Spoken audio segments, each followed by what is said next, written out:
Magandang araw! Ako si Binibining Rose Irape Parer at aking hihimayin o iisa-isahin ang mga panitikan na kabilang sa Rehiyon 3. Una na dito, ang Pulosa. Isa sa mga awiting bayan sa Pampanga at Tarlac. Ang pag-awit ng Pulosa ay impromptu na sinasaliwan ng gitara. Kadalasan itong inaawit sa simpleng pagtitipon tulad ng binyag, kasal, burol at iba pang okasyon sa isang baryo o bayan doon. Ito ay kwento na ginagawang pakanta. Pamanyabat o pagharang. Ito ay kadalasang ginagawa tuwing panahon ng Santa Cruzan sa Pampanga at Tarlac. Sa gitna ng Santa Cruzan ay may lilitaw na kalalakihan na nakamaskara at nakadamit na morong turko. Layunin ng paghaharang ay agawin ng krus na daladala ng Reyna Elena na hinukay sa ilalim ng templo ni Venus na pag-aari ng mga morong turko. Sumunod naman ay ang memorial. Ito ay may tuturing na dulang patula na karaniwang isinasagawa sa bayan ng Concepcion, Tarlac tuwing Huwebes Santo. Ginagampanan ng taong bayan ang mga tauhan sa Biblia habang kinakanta ang mga linya na hangos sa pasyon sa tonong nakakahabag at nakakaantig ng damdamin. Layunin ng memorial ay pukawin ng mga tao upang magsimula ang palabas at inaasahan ang pakikinig ng taimtim ng taong bayan. Bugtong. Ito ay isang uri ng tradisyonal na palaisipang Pilipino na karaniwang pinubuo ng isang taludtod o dalawang linya na may sukat at tugma. Maaari itong isang tanong o pangungusap na nilulutas bilang isang palaisipan. Mga halimbawa ng bugtong. Matungsupot ng uling, pating hapon lang nakabitin. Sa Tagalog, isang supot ng uling, maghapong nakabitin. Ang sagot, duhat. Sumunod, eya hari, eya pari. Magmalan niyang sari-sari. Sa Tagalog, hindi hari, hindi pari. Kung manamit ay sari-sari. Ang tamang sagot, sampayan. Talagang malalam, kung pataram, nitnuya. Sa Tagalog, isang balong malalim, puno ng patalim. Ang tamang sagot, bibig. Ang huli, matasyaneng makaluklok, mabayaneng makatikdo. Sa Tagalog, mataas kung nakaupo, mababa kung nakatayo. Ang tamang sagot, aso. Mga salawikain. Maiksing pangungusap na lubhang makahulugan at naglalayong magbigay patnubay sa ating pang-araw-araw na pamumuhay. Naglalaman ito ng mga karunungan. Halimbawa, kapag may itaninim, may aanihin. Ang hindi lumingon sa pinanggalingan, hindi makakarating sa paroroonan. Aanhin pa ang damo, pagpatay na ang kabayo. Kung ano ang puno, siya rin ang bunga. Anak na di paluhain, ina ang patatangisin. Ang taong masipag, daig na maagap. At ang taong walang kibo, nasa loob ang kulo. Awiting bayan. Ang mga awiting bayan o katahing bayan ay mga awit ng mga Pilipinong ninuno at hanggang ngayon ay kinakanta o inaawit pa rin. Halimbawa ng mga ito ay Laron-Laron Sinta, Dalagang Pilipina, Bahay Kubo, Manang Piday at Paru-Parong Bukid. Sa Rehiyon 3, kilala ang O Kaka O Kaka. Ang awiting ito ay nagmula sa Pampanga na waring inaawit ng isang binata sa isang dalagang matagal ng sinusuyo o nililigawan. Naawit ng pagsamba. Masasalamin ang likas na pagiging relihiyoso ng mga tao sa awit ng pagsamba at pamimintakasi sa Inang Berhen. Ilan na lamang ang mga awit ang nananatiling buhay hanggang sa kasalukuyan. Isang halimbawa ay ang bendisyon na kilala sa Rehiyon 3. Mga pamahiin.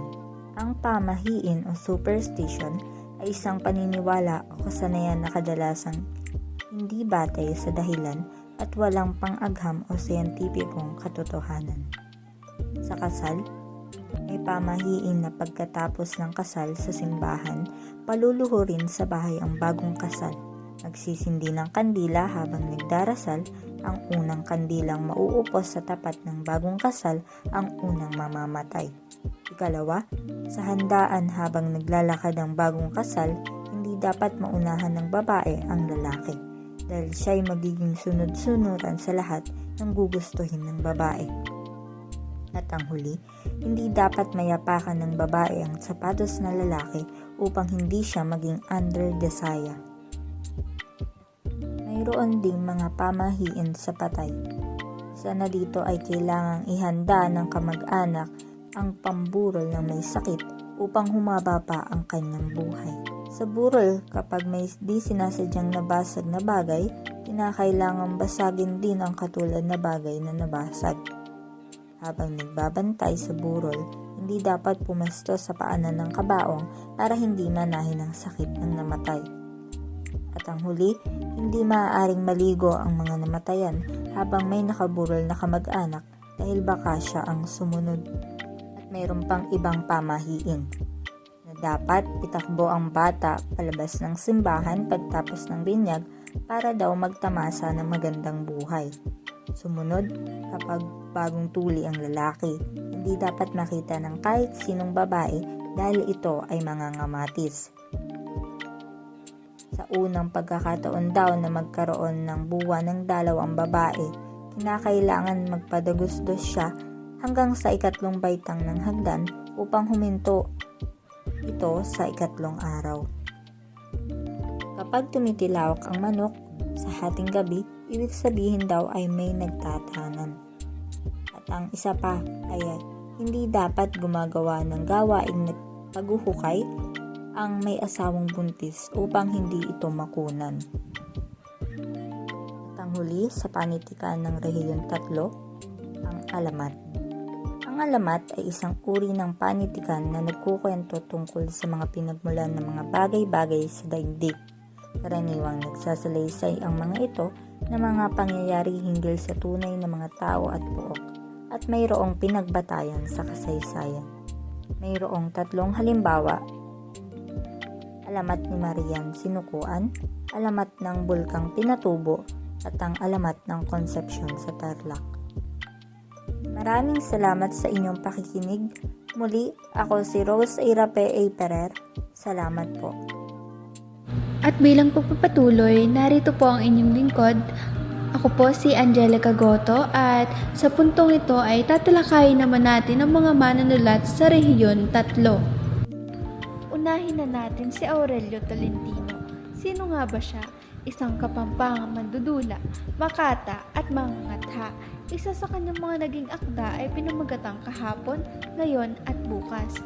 Ito ay patungkol sa pananakop ng mga Amerikano at ang pagkasabik nila sa kalayaan. Sunod naman si Julian Cruz Balmaceda. Itinuring na isa sa mga haligi ng panitikang Pilipino dahil sa malaking kontribusyon sa sariling panitikan. Naging patnugot din siya ng Surian ng Wikang Pambansa, SWP, at ang isa sa kanyang mga naging akda ay pinamagatang sa bunganga ng pating. Ito ay ang tanyag na akda ni Julian Cruz Balmaceda. Ito ay patungkol sa nagpapautang na humihingi ng malaking patubo. Pangatlo ay si Jose Corazon de Jesus. Sino nga ba siya? Siya ay anak ng Santa Maria, Bulacan, makata at napakagaling na mambabalagtas. Ang mga sagisag panulat na kanyang ginamit ay pusong hapis, paru-paro, pepito matintiman, mahirap, dahong pusa, paru-parong luksa, Amado Viterbi, Elias at Anastasio sa Lagubang. Ngunit mas kilala sa kanyang sagisag panulat na Joseng Batute. Ang kanyang akda ay tinipon at ang kalipunan ng kanyang tula ay tinawag na mga dahong ginto. At para sa pang-apat, nandito si Teodoro Hener. Siya ay makata, nobilista at mananagalog mula sa Sagaray, Bulacan. Isinalin sa Tagalog ang nobelang Kastila na Don Quixote de la Mancha.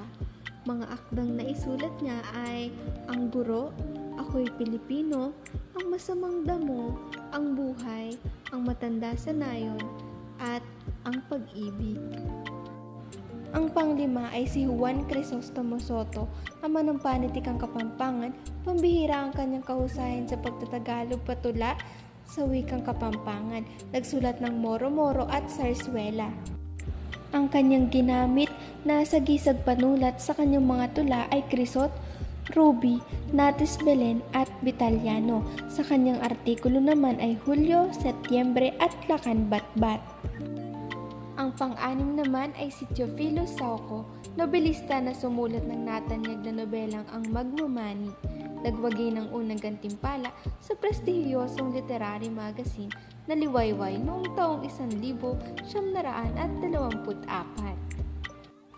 Ang akdang ito na Ang Magmamani ay patungkol sa mag-inang sinubok ng tadhana, nagkahiwalay at muling magkakabuklod, subalit sa pagkakataong ito ay pareha silang umiibig sa iisang lalaki.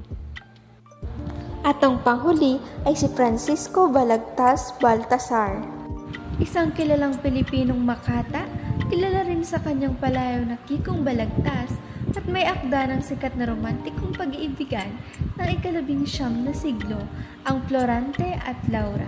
Siya ang itinuturing na William Shakespeare ng Pilipinas para sa kanyang kontribusyon at impluwensya sa panitikang Pilipino. At ngayon, dadako naman tayo sa ang panitikan ng rehiyon ng National Capital Region o pambansang punong rehiyon. Ngunit bago ko simulan ang ating formal na talakayan, nais ko munang ipakilala sa inyo ang aking sarili. Ako nga pala si Binibining Angel Capin, ang magpapatuloy sa ating aralin. Hinihingi ko sa inyo ang inyong mabisang pakikinig upang ako'y inyong maunawaan. Alam nyo bang mass media ang ginamit ng ating mga sikat na manunulat noon upang makilala ang kanilang akda? Ngunit ano nga ba ang mass media? Naging saksi ang sentrong rehiyon sa pag-unlad ng mass media, limbag, publikasyon man ito, broadcast at libangan o entertainment. Isa itong napakahalagang dahilan upang mabilis na matamo ng panitikang Pilipino ang kanyang kagintuan o kasikatan. Gaya na lamang ng sinabi ko kanina, ang mass media ang ginamit ng ating mga sikat na manunulat noon upang makilala ang kanilang akda. Narito ang 5 halimbawang mass media na ginamit sa panitikan ng rehiyon ng National Capital Region. Ang una ay ang pahayagan. Sa limbag publikasyon, hindi matatawaran ang naging tulong ng pahayagan sa malay at makahulugang paggalaw ng mga panitik. Nariyan ang Suspesos Philippes ni Thomas Pinpin na kinikilalang unang pahayagan sa Pilipinas. Higit namang matatandaan sa mga unang pahayagan ang La Solidaridad ni Graciano Lopez Haina. Nakilala rin ang Diaryong Tagalog ni Francisco Calvo Muñoz. Narito naman ang ikalawang ginamit na mass media sa panitikan ng NCR. Ito ay ang radyo. Sa larangan ng broadcast media, iniluwal ang KZKZ or KZRQ, ang kauna-unahang istasyon ng radyo sa Maynila noong 1922. Sumunod na isinilang ang KZRM at KZEG. Dumako naman tayo sa ikatlong mass media, ang telebisyon. Alam nyo bang si James Lyndon Burge ang kinikilalang ama ng telebisyon sa Pilipinas? Itinayo niya ang Bolinao Electric Corporation or BEC noong Hunyo 13, 1946. Naganap ang unang telecast nito noong Oktubre 23, 1953 sa pangalang DZAQ TV Channel. Karagdagang kaalaman para sa mass medyang telebisyon. Alam nyo bang ang BEC ay tinatawag na ngayong ABS-CBN Corporation at hindi si Lyndon Burge ang nakaimbento ng telebisyon kundi ang Amerikanong si Vladimir Cosma. Halika na't dumako na tayo sa ika-4 na mass media. Ito ay ang tinatawag na comics or magazine. Sinasabing si Dr. Jose Rizal ang nagpasimula ng kauna-unahang Pilipino comic strip sa pamamagitan ng pabulang si Matching at si Pagong. Si Antonio S. Velasquez ang kinikilalang ama ng Pilipino comics. Pagkatapos ng ikalawang digmaang pandaigdig, isinilang ang kauna-unahang comics sa Pilipinas, ang Halakhak. Karagdagang kaalaman, sinasabing unang regular na inhathala ang Halakhak. Isinagawa ito noong Nobyembre 15, 1946 ni Tony Velasquez. Nasa huli na tayo ng ating talakayan sapagkat ito na ang huling ginamit ng mass media sa panahon ng NCR. Ito ay ang pelikula.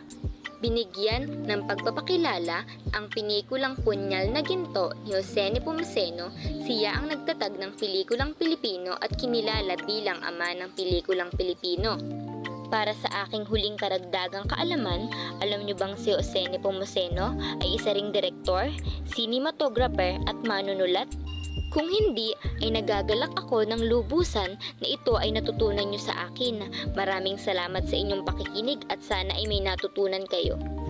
Muli, ako si Binibining Angel Capin. Mabuhay!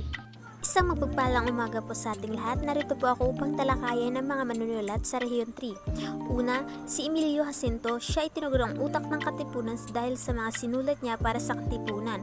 Kabilang na ang mga ama ng Katipunan ng INB at Kartilan ng Katipunan. Ang mga akda na kanyang ginawa ay Liwanag at Dilim, Ala Patricia, Ami Madre, Katipunan at narito rin ang kanyang sagisag panulat na Pingkain at Dimas Ilaw. Ang sumunod ay si Severino Reyes, isang mandudula, direktor at mangangatha. Kilala siya bilang lalabasyang tinuturing na ama ng Sarsuela. Gumamit ng sagisag na lalabasyang at narito rin po ang kanyang akda na Walang Sugat, mga kwento ni Lola Basyang. Sumunod si Ildefonso P. Santos Jr.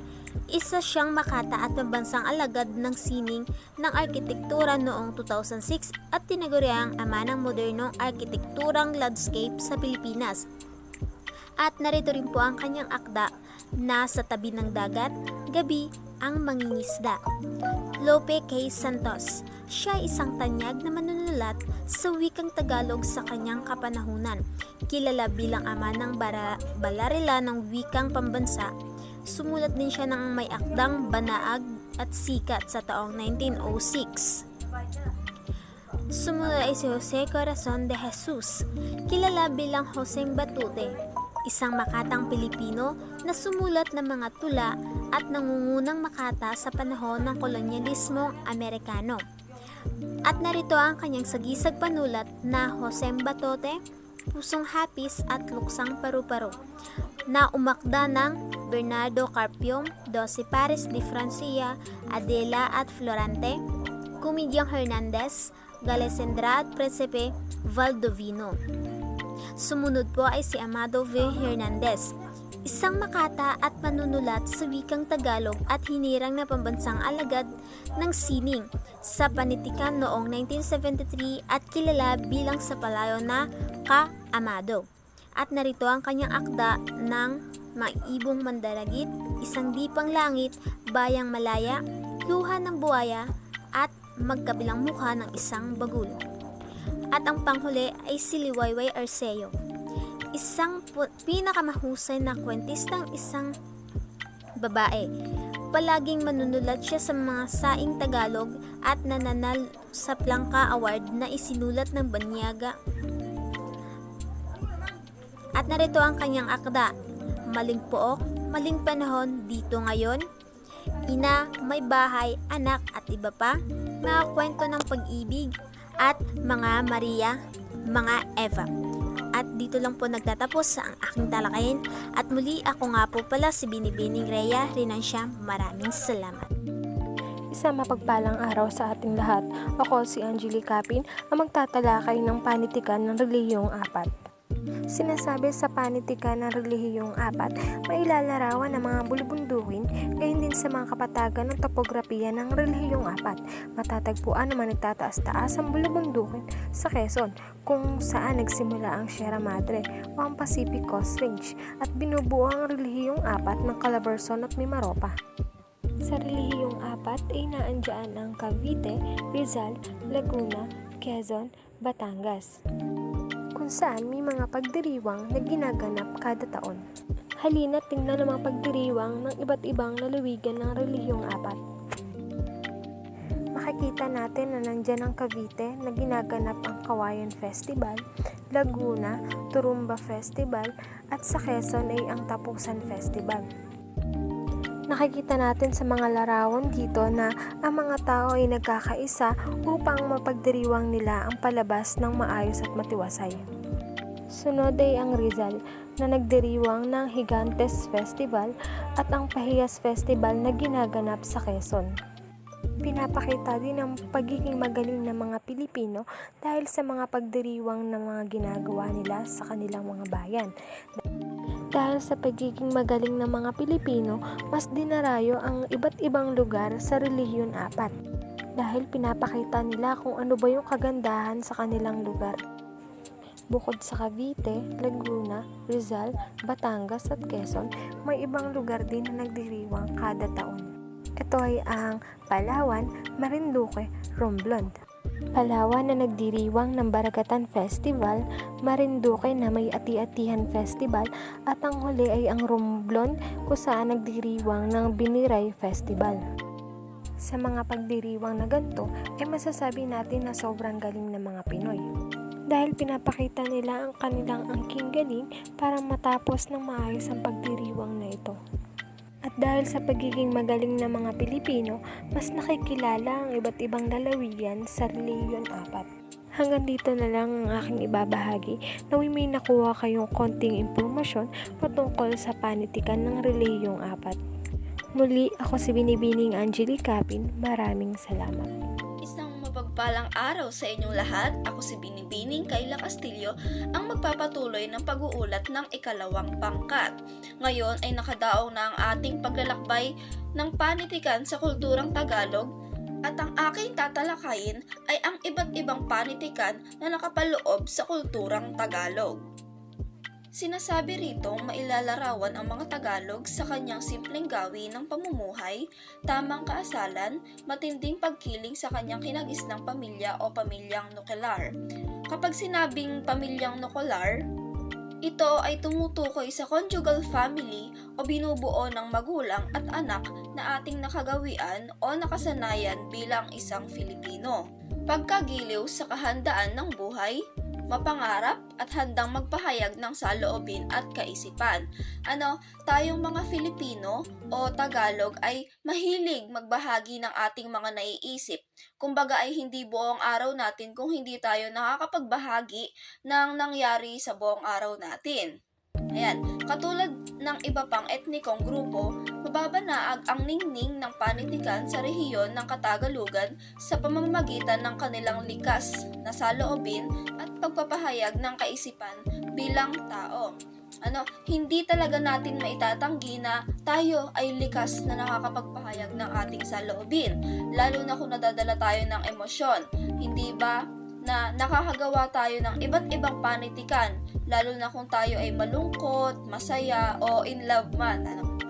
Ito ang higit na nagpakinang sa kislap ng panitikang Pilipino ng mga taga-Rehiyon 4. Ngayon ay talakayin na natin ng iba't ibang panitikan sa kulturang Tagalog. Mga bugtong. Alam ko naman na lahat na sa inyo ay pamilyar o alam na talaga ang bugtong dahil elementarya pa lamang tayo ay isa na ito sa mga libangan natin. Ang bugtong o riddle sa Ingles, ito ay pahulaan o ito ay isang pangungusap o tanong na may doble o nakatagong kahulugan na nilulutas bilang isang palaisipan.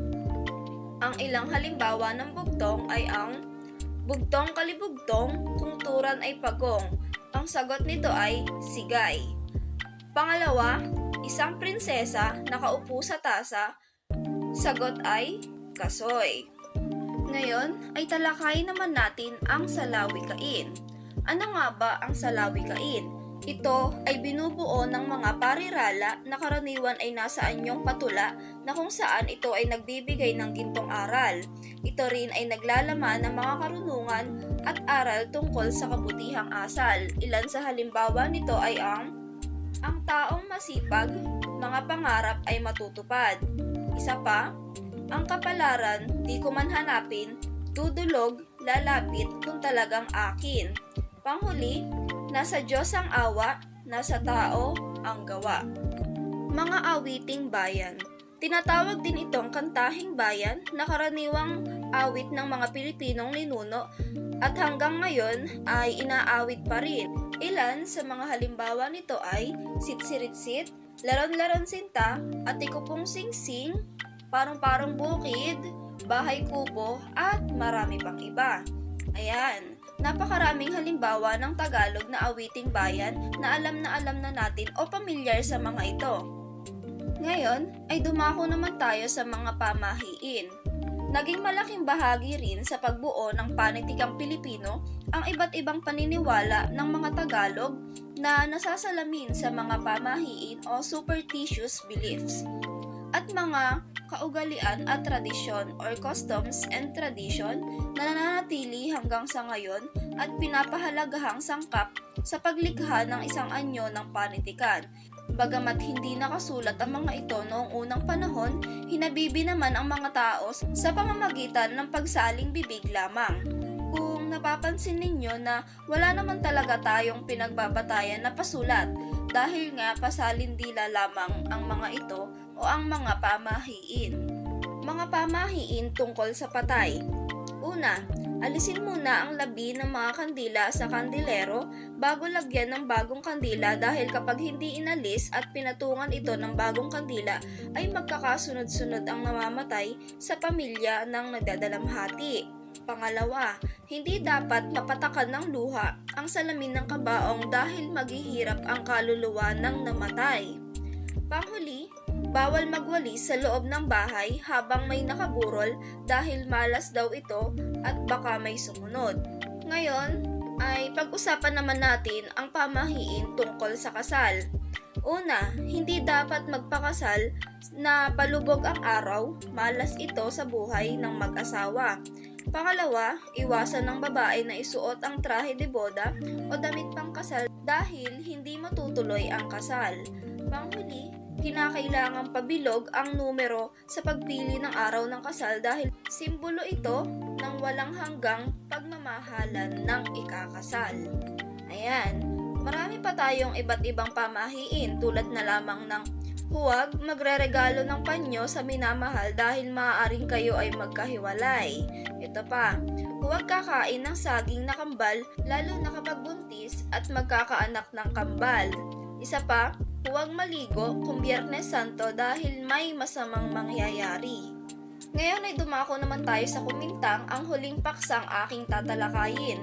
Nagsimula ang kasaysayan ng epikong ito nang mapadpad ang mga datong Malay sa Tayabas, tinatawag ngayong Quezon, at Taal. Punong-puno ito ng pakikipagsapalaran, pagmamahalan at pakikipagsundo tungo sa kapayapaan.